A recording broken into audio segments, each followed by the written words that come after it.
Fala pessoal, boa tarde. Meu nome é Jefter Campos, eu sou professor de Educação Física e nós vamos para a nossa aula de número 11 do nono ano. Estamos encerrando o nosso conteúdo de ginástica, essa é a nossa revisão de número 2, então fiquem atentos aí que é o encerramento do conteúdo para a gente passar aí para um próximo bimestre e aí entrar com um conteúdo novo para vocês, tá? Na aula passada a gente fez uma revisão inicial da evolução da ginástica durante todo o período do tempo e hoje a gente já vai trazer um resumozinho aí um pouco mais diretivo, um pouco mais específico de algumas de suas modalidades, tá bom? Então, é bom perguntar sempre a vocês se vocês lembram que danada é ginástica. A gente já falou isso o bimestre inteiro, né? O conceito de ginástica, como ela evoluiu durante o tempo, né? Então, vocês lembram que é ginástica? Se façam essa pergunta, né, antes de a gente começar essa aula. É bom que vocês estejam com esse conteúdo aí bem fixado na mente de vocês, né? Do que é a ginástica, qual é o conceito dela, tá? Trazendo para vocês, é uma atividade integrada por um sistema de exercícios físicos especialmente escolhidos que requerem força, flexibilidade e agilidade, mas não só isso, tá?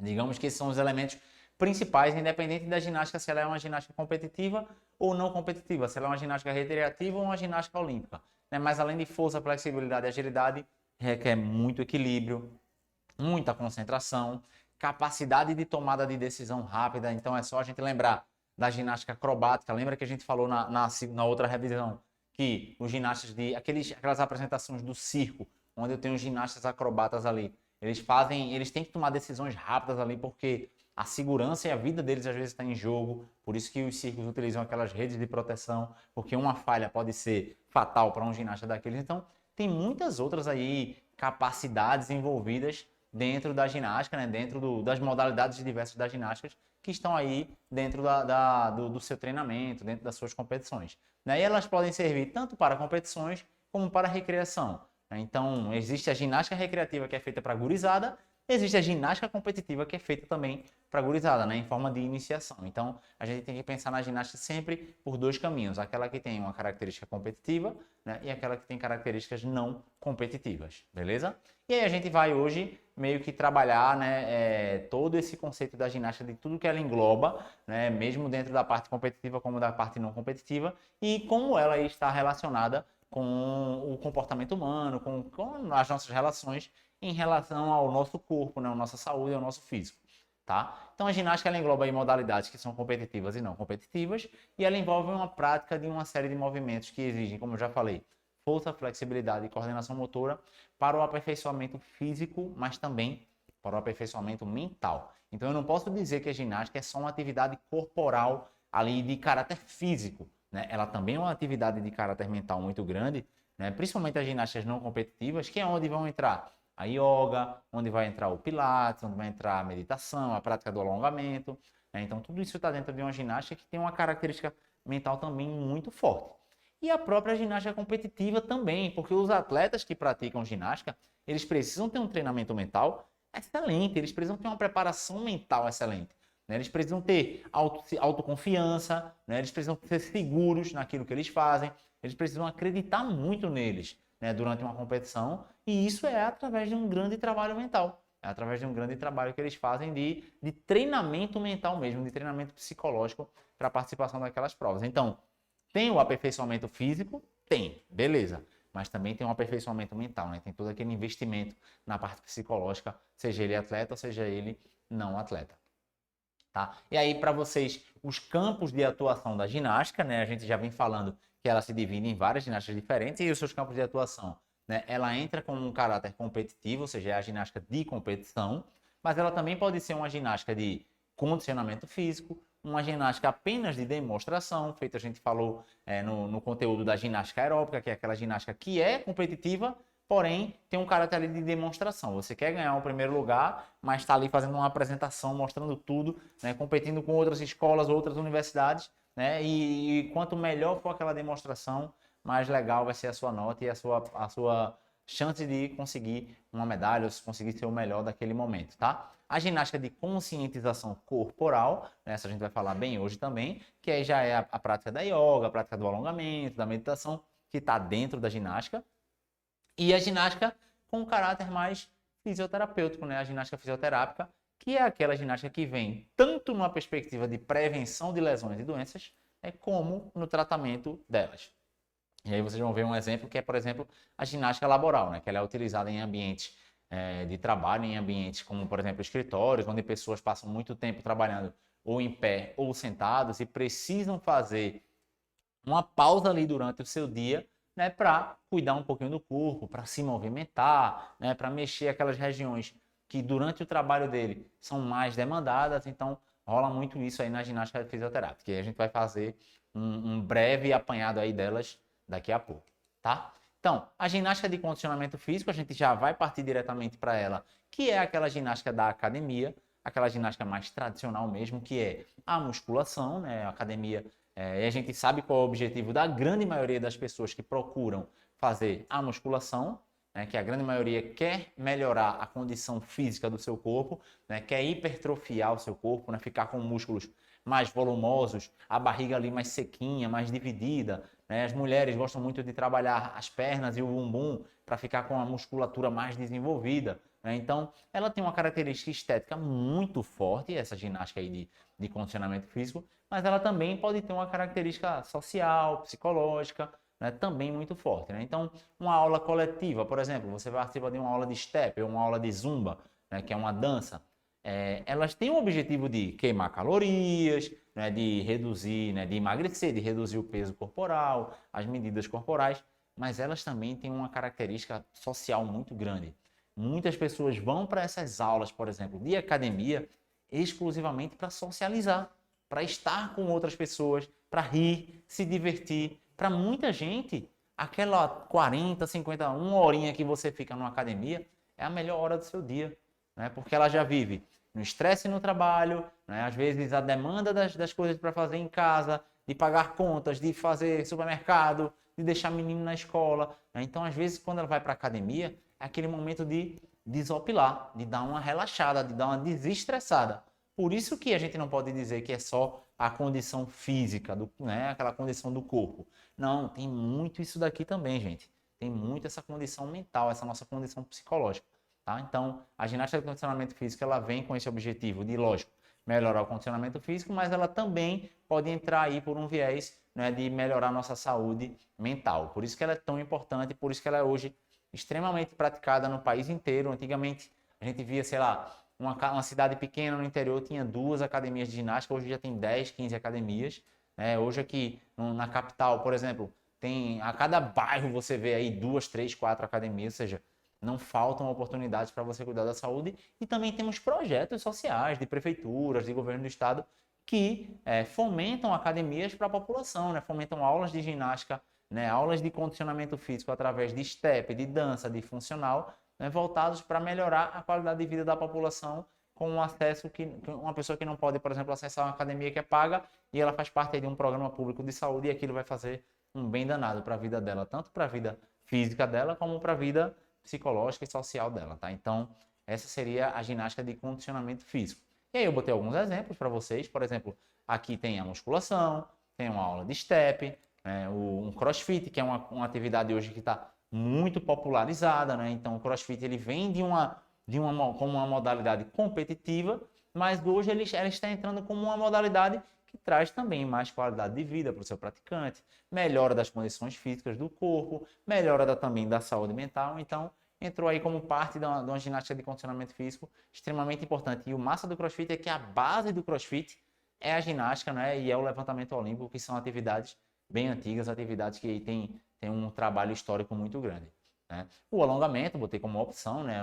É também uma forma de melhorar a sua flexibilidade, de trazer um certo relaxamento para o corpo, diminuir aquelas tensões. Só que trabalha, por exemplo, passa o dia trabalhando sentada, né? Ou tá na escola ali, passa 3, 4, 5 horas na escola sentado, não vai na hora do intervalo, não sai um pouquinho da sala para poder andar, se mexer, conversar, e aí fica com um incômodo nas costas, né? Aquelas costas meio com uma sensação de que tá preso, que tá dolorido ali, e aí você faz uma prática de alongamento, você consegue diminuir essas tensões, diminuir essas dores e ter uma melhor qualidade de vida, melhorar a qualidade do seu sono, né? Tudo isso está sendo influenciado pela atividade.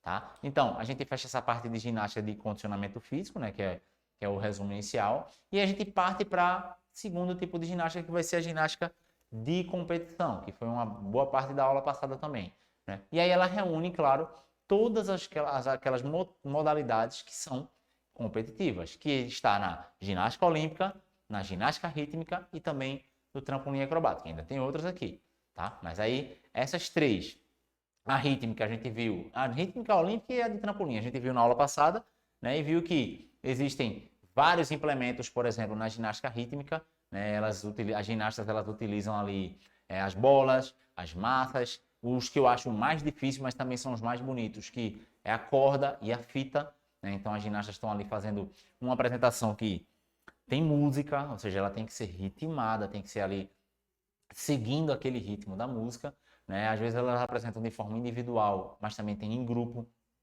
Imagina, tá lá as atletas participando, todas com a bola ou com a fita na mão, fazendo aqueles movimentos que são bem bonitos, bem graciosos, mas ao mesmo tempo bem difíceis, né? Principalmente de controlar. E aí do nada, elas jogam essa fita para cima, fazem algum movimento no solo, fazem algum tipo de acrobacia, voltam e pegam aquela fita antes de cair e continuam a apresentação, continuam seguindo aquele ritmo, né, de acordo com a música, e estão ali fazendo aquela apresentação com o objetivo, claro, de ser primeira colocada, de ter uma apresentação ali o mais próximo da perfeição para ser a primeira colocada, para ser lá o primeiro lugar geral, seja numa competição nacional, internacional ou nos Jogos Olímpicos, né? A ginástica olímpica, né, que já é aquela ginástica que é mais tradicional até da gente assistir, né, porque são aqueles movimentos do cavalo com alça, né, do salto no equilíbrio lá na trave, das barras paralelas, das argolas. Então, quem lembra das argolas, né, as apresentações do brasileiro feito o Arthur Zanetti mesmo, é um exemplo de força absurdo. Os atletas eles da ginástica geralmente são mais baixos, e é por seleção natural mesmo, porque os atletas mais altos teriam mais dificuldades de controlar, né, até o próprio corpo em alguns movimentos. Então, você vê ele lá nas argolas, parece que esse ombro aqui dele vai estourar de tão grande que fica. Então, ele é forte porque ele está fazendo a ginástica da academia para ficar mais forte? Não. Ele é forte porque a própria prática esportiva, né, faz com que o corpo dele desenvolva toda aquela força muscular, todo aquele volume muscular para aguentar a sobrecarga da modalidade. Né? Porque os atletas de competição, esses atletas que participam de provas olímpicas, né, de Jogos Olímpicos, não, aquilo ali, aqueles treinos ali, na teoria, eles não são tão saudáveis, não, eles são bem agressivos mesmo. Por isso que o atleta está sempre ali na iminência entre a performance, né, o melhor resultado dele e a lesão. Eles vivem numa linha bem tênue entre ter o melhor resultado ou se machucar. Por isso que os atletas de, assim, as equipes maiores, né, as equipes com mais condições financeiras, tem sempre um nutricionista, um psicólogo, um fisioterapeuta, né, para poder estar cuidando de todas essas nuances do atleta aí, para que ele consiga obter o seu melhor rendimento dentro daquela modalidade, sem ter que passar por quedas do seu controle mental, lesões no seu corpo, né, falhas na alimentação que podem prejudicar ali na performance, no resultado. Então, tudo isso aí está envolvido dentro da prática da ginástica olímpica, né, que é uma ginástica competitiva que nós temos um costume maior de acompanhar. A do trampolim acrobático, que é literalmente aquele saltando no trampolim, né, que a gente também vê muito no circo, né, ela não é tão tradicional assim para a gente não, no Brasil. Mas também é uma ginástica que é muito praticada, né, então ela pode ser feita individual, em dupla, né, e os atletas eles chegam a uma altura muito absurda ali durante os saltos, né, eles estão saltando ali num trampolim e vão a alturas muito grandes mesmo, e qualquer perda de controle nesse salto pode ser fatal para um atleta desse. Não é à toa que as camas elásticas, elas têm, os trampolins, eles têm uma parte de acolchoado nas suas bordas, mas ficam pessoas da comissão ali, pessoas do evento, da competição, prontas para, se um ginasta desse perder o controle no ar e for cair fora de um trampolim, eles estão ali para garantir a segurança, para garantir ali a preservação da vida do atleta. Então, o trampolim acrobático, ele também é um trampolim de karatê competitivo, né? não tão tradicional aqui no Brasil, mas que faz parte aí dessas modalidades, tá? Então, as modalidades da competitiva são a ginástica olímpica, a ginástica rítmica e a ginástica acrobática. Lembrando que a acrobática ela pode ser na categoria individual ou mista e dupla, etc.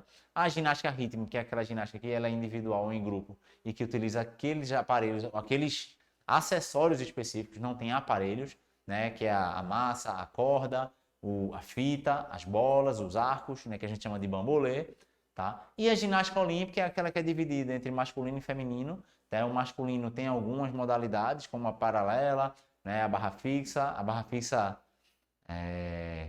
as barras fixas, né, o cavalo com alça. Já o feminino tem o solo, tem a paralela, não tem a argola, no masculino tem, então elas vão se diferenciando aí por modalidades. E é bom lembrar também que a ginástica rítmica, ela é exclusiva para mulheres, tá? A gente não tem a ginástica rítmica para os homens, não. Já na olímpica a gente tem na modalidade masculino e feminino e no trampolim acrobático também, tá? Mas a rítmica, ela é exclusiva para a mulherada.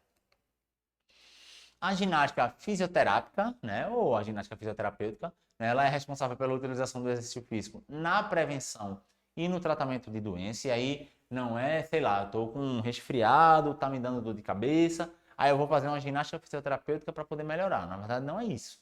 Mas ela previne, além de problemas, como na hidroginástica, ela, além de problemas de coluna, né, principalmente na população mais idosa, que já tem uma perda natural da sua estrutura óssea, ali, da sua massa óssea, então vai ficando mais fragilizado, assim como também perde massa muscular, então o corpo acaba ficando mais frágil, né? O idoso ele tem menos controle do seu próprio corpo, e aí a hidroginástica, como um exemplo de ginástica fisioterápica, vem para o quê? Vem para melhorar esse condicionamento físico, vem para melhorar esse controle corporal, vai dando uma segurança maior para o idoso, vai dando mais força e resistência para o idoso, para que ele possa executar as atividades dele no dia a dia com mais garantia, né? com mais segurança propriamente dita. Né? O Pilates, né, que é um método desenvolvido aí ao longo dos anos, desde o começo do século passado, né, que também teve uma evolução muito grande. Né? O Pilates ele ramificou para vários tipos, né? O Pilates mais voltado para condicionamento físico, o Pilates voltado para uma modalidade esportiva específica, mas também tem um Pilates que é feito para o geral, né, que é um Pilates mais voltado para um fortalecimento da estrutura física, na perspectiva de você ter prevenção de lesões. Né? E também tem a ginástica laboral, que é que eu falei para vocês, que é aquela ginástica que é utilizada muito em ambientes de trabalho. O que é que acontece? Vamos imaginar, sei lá, um cara que é carregador, ele carrega peso ali no seu trabalho, ele pega uma caixa daqui, tem que botar ali, descarrega um caminhão de material, e aquilo é um esforço físico muito grande. Né? Só que é tão positivo o fato dele estar em pé, pegar, agachar, botar, fazer tantos movimentos com o corpo, que ali ele está fazendo basicamente uma ginástica laboral. Ela vem, essa ginástica laboral, para resolver um problema principalmente de ambientes de escritório, onde eu passo lá no computador, naquela posição lá, todo tenso, eu passo 4, 5, 6 horas seguidas no teclado, no mouse, aí você vai olhar de lado, a coluna chega a estar assim, da pessoa trabalhando lá no computador, tudo isso daqui dolorido. Por quê? Porque com o tempo ele vai cansando de ficar naquela posição, né, o tempo todo, aí ele se mexe para um lado, se mexe para o outro, vai descendo na cadeira, descendo, quando vê já está praticamente deitado na cadeira trabalhando. E aí, como consequência, dores nessa região do pescoço, dor aqui nessa região do trapézio, a coluna doendo, então a pessoa vai dormir, acorda para trabalhar e já acorda botando a mão assim, ó, nas costas e todo travado. A ginástica laboral ela vem como uma solução para esses problemas, né? Durante o período ali do seu trabalho, das suas 6, 8 horas de trabalho, né? Ela vem como pausas que são realizadas durante aquele período para que você se movimente, para que você mexa o corpo, para que você mobilize as suas estruturas corporais e aquilo traga mais saúde para você, traga mais produtividade, você consiga trabalhar melhor, trabalhar com mais qualidade. Isso vai ser bom para você, isso vai ser bom para a empresa onde você trabalha, né? Todo mundo sai ganhando com isso, com um investimento que melhora a qualidade de vida. Então a ginástica laboral ela vem com esse objetivo, né? De cuidar da saúde do trabalhador, cuidar da condição física do trabalhador, principalmente daquele que trabalha de uma forma mais tradicional, sentado há muito tempo, ou em pé há muito tempo. Tá? A ginástica de conscientização corporal, que eu falei, né, que tem um pouco do Pilates, né, que eu botei aqui o Pilates também como uma forma de ginástica fisioterápica, mas ela é também uma ginástica de conscientização corporal, né, porque ela reúne essas novas propostas de abordagem do corpo humano, né, também conhecidas como técnicas alternativas ou ginásticas que são mais suaves. Elas não estão ali com foco em melhorar o supercondicionamento físico, não. Elas estão pensando numa forma mais suave de entender o corpo humano, entender as suas problemáticas, entender as suas necessidades e melhorar a saúde daquele corpo. Né? E ela é recente, é dos anos 70 para cá, que ela veio, né, que ela foi se firmando aqui no Brasil, e hoje ela é bastante utilizada, tanto através do Pilates, como através da prática da Yoga, e a Yoga hoje tem também várias ramificações, assim como o Pilates também tem várias ramificações, e ela está sendo utilizada ali como uma melhora da consciência corporal. Tá? Então, a grande maioria desses trabalhos tiveram origem na busca por soluções de problemas físicos e posturais, né? Então, yoga, por mais que seja uma aula que trabalhe muito a respiração, a concentração, ou seja, tem todo aquele trabalho, né, de ginástica mental, uma ginástica de conscientização, mas ela veio na sua origem ali pensando também na melhora da postura do nosso corpo e de resolver problemas físicos. Aí eu volto para o cara lá que está no computador, 5 horas trabalhando no teclado, com o mouse nessa posição toda lá, tronchinha, né? Acontece com essa pessoa. Ela precisa fazer um trabalho físico para resolver problemas posturais. Ela precisa melhorar a sua condição física para resolver esses problemas posturais. Porque isso a longo prazo pode se tornar um problema meio que irreversível, né? E ela tem que meio que procurar uma atividade física por obrigação médica e não por vontade própria, né? Porque quer se cuidar, vai porque o médico está mandando, porque já chegou num estado tão crônico daquele problema que ela não consegue mais por vontade própria resolver. Tá? Então a ginástica de conscientização corporal também vem para isso, para dar uma melhorada aí nesses problemas físicos e posturais. A ginástica de demonstração, aquela que eu falei para você, né, feita por grupos de ginástica geral ali, né, é uma ginástica que é literalmente feita para demonstração. Ela é feita ali para causar um grande ofurô, uma grande êxtase ali nos seus praticantes, né? Ela pode ser competitiva, mas também não competitiva, né? Tendo como uma função aí principal a interação social, ou seja, é a formação integral do indivíduo nos seus aspectos motor, cognitivo, afetivo e social. Tá? E aí podemos perceber que ao longo de toda a história da ginástica, desde o que a gente falou na primeira aula de revisão até essa aula atual, né, que a preocupação com as formas modelares de educar e cuidar do corpo não é algo novo, ou seja, não é de hoje que a gente fala em cuidar do nosso corpo. Desde a Grécia Antiga ali, desde o Egito Antigo, desde todas essas civilizações antigas que a gente fala na importância do cuidado com o corpo, na importância de treinar o seu corpo, seja ele para sobreviver, seja ele para uma prática corporal hoje de caráter competitiva, né? E seja também com intensidade maior ou intensidade menor, isso pouco importa. Né? Tá aí tudo dentro de uma intenção meio que ideológica, né? Que está tudo no jogo. Então a ginástica ela vem meio que para isso, né? Seja ela com o formato antigo ou o formato novo, seja ela para competir ou não, ela está ali dentro de uma perspectiva onde você vai trazer para o seu corpo estímulos que melhorem a sua capacidade, seja ela física, seja ela mental ou psicológica. Tá? Então pensem nisso, pensem na ginástica com toda essa perspectiva, né, porque ela pode ter uma abordagem aí que acaba sendo um pouquinho deturpada às vezes, né, como até esse culto ao corpo demais, né, o culto às pessoas que fazem uso de anabolizantes, e aquilo pode estar fazendo mal para o corpo. Né? Então pensem na ginástica como uma forma de melhorar a saúde do corpo de vocês e não simplesmente ficar mais forte e ficar mais bonito, tá certo? Trazer aqui uma atividade para finalizar esse conteúdo, quero que vocês pesquisem sobre os distúrbios de imagem corporal, né? Saber se vocês conhecem alguém que já fez o uso, por exemplo, de substâncias para deixar o seu corpo mais forte, e aí é pensar na ginástica simplesmente como corporal e não como também mental, e também pesquisar sobre as características dos principais tipos de ginástica que nós temos hoje na nossa atualidade, tá bom? Então, façam essa pesquisa e a gente conclui o nosso conteúdo de ginástica, né, desse bimestre, beleza? Obrigado por mais essa aula, gente, e até a próxima, se Deus quiser.